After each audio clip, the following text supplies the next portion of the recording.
Since I graduated, all of my experience is in water and wastewater. Water scarcity and the quality of water was a big challenge.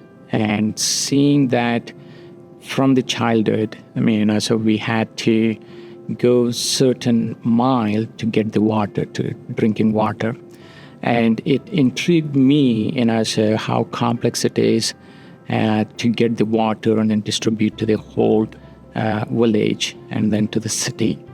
Since then, I started learning about the water and then going into the civil engineering and specializing in water.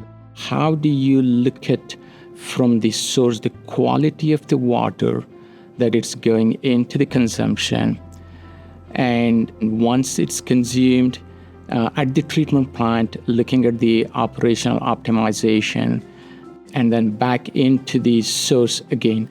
Now, infrastructure in the United States is aging, especially in the Midwest and the East Coast.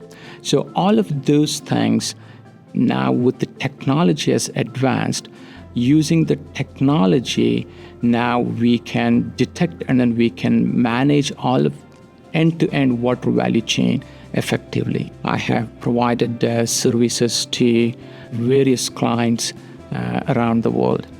I lived and worked about 18 different countries.